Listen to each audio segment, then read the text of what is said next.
주 여호와께서 이같이 말씀하셨느니라. 모압과 세일이 이르기를 유다 족속은 모든 이방과 다름이 없다 하도다. 그러므로 내가 모압의 한편 곧 그 나라 국경에 있는 영화로운 성읍들 베드시못과 바알문과 기랴다임을 열고 암몬 족속과 더불어 동방 사람에게 넘겨주어 기업을 삼게 할 것이라. 암몬 족속이 다시는 이방 가운데서 기업되지 아니하게 하려니와 내가 모압에 벌을 내리니 내가 주 여호와인 줄을 너희가 알리라. 주 여호와께서 이같이 말씀하셨느니라. 에돔이 유다 족속을 쳐서 원수를 갚았고 원수를 갚음으로 심히 범죄하였도다. 그러므로 주 여호와께서 이같이 말씀하셨느니라. 내가 내 손을 에돔 위에 펴서 사람과 짐승을 그 가운데서 끊어 대만에서부터 황폐하게 하리니 드단까지 칼에 엎드러지리라. 내가 내 백성 이스라엘의 손으로 내 원수를 에돔에게 갚으리니 그들이 내 진노와 분노를 따라 에돔에 행한즉 내가 원수를 갚음인 줄을 에돔이 알리라. 주 여호와의 말씀이니라. 주 여호와께서 이같이 말씀하셨느니라. 블레셋 사람이 옛날부터 미워하여 멸시하는 마음으로 원수를 갚아 진멸하고자 하였도다. 그러므로 주 여호와께서 이같이 말씀하셨느니라. 내가 블레셋 사람 위에 손을 펴서 그렛 사람을 끊으며 해변에 남은 자를 진멸하되 분노의 책벌로 내 원수를 그들에게 크게 갚으리라. 내가 그들에게 원수를 갚은즉 내가 여호와인 줄을 그들이 알리라 하시니라. 오늘 우리에게 주시는 하나님의 말씀은 에스겔 25장 8절로 17절입니다. 25장부터 35장까지는 이스라엘 주변 나라들에 대한 열방 신탁의 말씀입니다. 먼저 에스겔서에는 왜 다른 열방 나라에 대한 신탁이 기록되었을까요? 크게 두 가지 목적이 있는 것 같습니다. 첫 번째는 열방 신탁의 말씀이 에스겔서에 기록된 위치와 관계에 있는데요. 앞에 24장 2절에는 바벨론 군대가 예루살렘을 포위한 예루살렘 포위가 시작된 날짜가 있었습니다. 그리고 33장 21절에는 예루살렘이 함락된 날짜가 나옵니다. 그러니까 아마도 이 열방 신탁의 말씀은 예루살렘이 포위된 상황에서 주어진 말씀으로 추측됩니다. 하나님께서는 유다 백성들이 가장 어둡고 암울한 고통스러운 시기를 보낼 때 이 말씀을 주셨습니다. 다시 말해 비록 하나님의 심판 가운데 이스라엘이 징벌의 시기를 보내고 있지만 여전히 하나님은 그들을 버리지 않으셨고 그들의 하나님이시라는 위로의 말씀을 주시는 것으로 볼 수 있는 것이지요. 두 번째는 각 나라에 대한 예언이 주어진 후에 반복해서 나오는 표현입니다. 그것은 내가 주 여호와인 줄 너희가 알리라는 말씀입니다. 이것은 열방에 대한 예언 말씀을 통해 하나님은 이스라엘만의 하나님이 아니라 지금도 온 열방을 다스리시고 심판하시는 온 세상의 주권자이심을 나타내는 것이지요. 그래서입니다. 우리 인생에 가장 중요한 것은 우리가 하나님 편에 서 있는가 아니면 하나님의 대적의 자리에 서 있는가라는 것입니다. 인생에서 가장 추구해야 할 것은 세상의 성공과 형통함이 아니라 하나님과의 바른 관계라는 것이지요. 25장에는 암몬, 모압, 에돔, 블레셋 이 네 나라에 대한 신탁이 짧게 나오고 있습니다.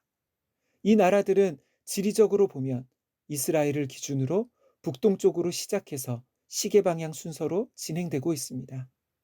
이제 오늘 말씀에는 모압과 에돔, 블레셋에 대한 신탁입니다. 8절입니다. 주 여호와께서 이같이 말씀하셨느니라. 모압과 세일이 이르기를 유다 족속은 모든 이방과 다름이 없다 하도다. 먼저 모압은 이스라엘의 동쪽 요단 동편에 위치한 나라입니다. 창세기에서는 아브라함의 조카 롯의 후손으로 나오기도 하는데요.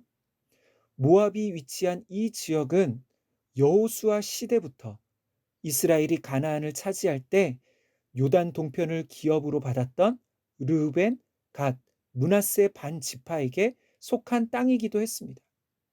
그래서 그때부터 모압과 이스라엘의 관계는 이 지역의 소유권을 놓고 오랫동안 다투는 그런 관계였습니다. 그런데 바벨론에 의해 유다가 멸망하자 모압은 유다 족속도 모든 이방과 다름이 없다. 유다 역시 다른 이방 나라들처럼 바벨론에 멸망당했다고 조롱했습니다.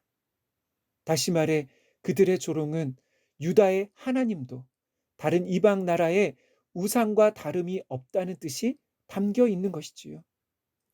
마치 그들은 이제 보니 너희를 출애굽시키시고 함께 하신 하나님도 다른 나라 신들처럼 바벨론 앞에서는 무능력한 그런 신이라고 하는 뜻이었습니다.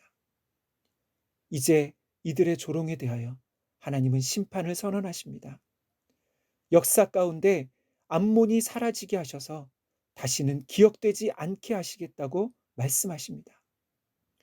다음은 에돔입니다. 12절입니다. 주 여호와께서 이같이 말씀하셨느니라. 에돔이 유다 족속을 쳐서 원수를 갚았고 원수를 갚음으로 심히 범죄하였도다. 에돔 역시 이스라엘과 같은 조상에게서 나온 나라였습니다. 에돔의 조상은 바로 야곱의 쌍둥이 형 에서였습니다. 이후에도 이스라엘과 에돔의 관계는 마치 에서와 야곱의 관계처럼 서로 정치적으로 경쟁하는 관계로 지내오게 되었습니다. 그러면 에돔이 하나님의 심판을 받는 이유는 무엇일까요? 그들이 유다에 대한 복수심으로 어떤 일을 행했기 때문이었습니다. 에돔의 국경은 북쪽으로는 모압과 맞닿아 있었고 남서쪽은 사막과 산악지대로 유다와 맞닿아 있었습니다. 이들은 아프리카와 아라비아 사이에 통상로를 장악하고 있었는데요. 바벨론이 유다를 쳤을 때 그 틈을 타서 유다를 침략했고 자신들의 영토를 유다까지 확장하게 됩니다. 바벨론에 망한 유다는 에돔의 침략과 약탈에 무방비 상태로 당할 수밖에 없었습니다. 어떻게 보면 형제 나라라고 할 수 있는 에돔은 유다가 바벨론 침략을 받을 때 도울 생각을 하기는커녕 무방비 상태가 된 틈을 타서 유다를 침략하고 약탈을 행했습니다. 마치 오늘날에도 경쟁 상대였던 자들의 불행을 보면서 불쌍히 여기기보다는 오히려 기쁨으로 여기고 그것을 자신의 이익을 얻는 기회로 삼는 사람들처럼 에돔을 향해 하나님의 심판이 선포됩니다. 하나님께서 에돔에게 이렇게 말씀하십니다. 내가 내 백성 이스라엘의 손으로 내 원수를 에돔에게 갚으리니. 이 말씀에서 놀라운 것은 하나님이 이스라엘을 내 백성이라고 부르고 있다는 것이지요. 뿐만 아니라 에돔을 향해 내 원수를 갚겠다고 하십니다. 그리고 다음은 블레셋입니다. 블레셋이 하나님의 심판을 받는 이유 역시 에돔과 마찬가지입니다.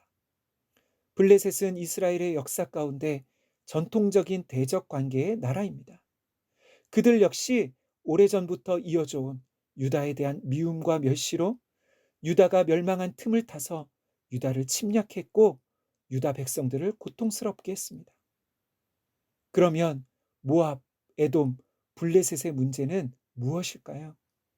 그들의 공통점은 경쟁 상대였던 유다의 불행과 고통을 보면서 자신들의 보복을 하는 계기로 삼았다는 것이지요. 모압과 에돔은 누구보다 유다와 가까운 관계의 나라였습니다. 또한 국경을 맞대고 있었던 가장 가까운 나라들이었습니다. 그래서 그들은 오랫동안 유다의 역사를 보면서 살아계시고 역사하시는 하나님을 알았어야 했습니다. 그들은 유다가 하나님의 심판을 받는 것을 보면서 겸손히 자신들을 돌아봐야 했습니다.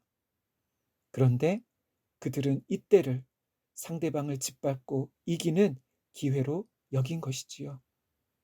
사랑하는 성도 여러분, 우리는 어떤가요? 우리 역시 세상 사람들의 불행을 보면서 거 봐라, 하나님은 믿지 않다가 세상 우상을 즐기는 축제를 가서 저렇게 불행한 일을 당했다고, 일본이라는 나라가 그렇게 많은 우상을 섬기니까 저런 재앙을 당한다고 하면서 정죄하고 비난하지는 않나요? 하나님은 세상 어떤 사람이라도 남의 불행을 기쁨으로 여기거나 자신의 이익으로 삼는 자들을 죄 없다 하시지 않으십니다. 하나님은 악인이 그 죄 때문에 망하는 것을 조금도 기뻐하시지 않는 분이십니다. 우리 안에 불행을 당한 자들을 향한 긍휼의 마음이 회복되기를 소망합니다. 다른 이들의 고난과 불행을 보면서 기뻐하는 것이 아니라 하나님 앞에서 우리 자신을 돌아보는 계기로 여기는 저와 우리 모든 산돌의 권속들 되시기를 주님의 이름으로 축원합니다. 지금도 온 세상을 다스리시고 통치하시는 하나님 아버지, 오늘 말씀에서 유다의 멸망을 보면서 자신들의 원수를 갚고 이익으로 삼는 모압과 에돔과 블레셋을 보게 됩니다. 비록 하나님은 유다의 심판의 회초리를 드셨지만 여전히 그들을 불쌍히 여기시고 내 백성이라 부르고 계십니다. 주님, 오늘날 치열한 경쟁 사회를 살아가는 주의 백성들 가운데 하나님 아버지의 긍휼의 마음을 잃지 않는 은혜를 주옵소서. 우리의 경쟁 상대 원수와 같은 자들이 어려움을 당하고 고난을 당할 때 정죄하거나 비난하는 마음이 아닌 불쌍히 여기고 도울 수 있는 마음을 주옵소서. 세상에 하나님을 알지 못하는 자들이 고통당할 때 그들의 고통에 무관심하지 않게 하시고 고난 가운데 하나님의 은혜를 알게 되는 기도하는 자들이 되게 하옵소서. 믿는 자들 안에 더욱 하나님 아버지의 마음을 헤아리고 본받는 은혜를 주옵소서. 예수님의 이름으로 기도하옵나이다. 아멘. 함께 기도할 제목입니다. 첫째, 열방이 하나님의 심판을 받는 이유를 통해 더욱 우리 자신을 돌아보게 하옵소서. 두 번째, 우리 산돌교회가 우는 자들과 더욱 함께 울고 기뻐하는 자들과 함께 기뻐하는 교회 되게 하옵소서. 마지막으로 다니엘 기도회를 통해 더욱 많은 성도들이 함께 은혜 받게 하옵소서. 함께 기도하겠습니다.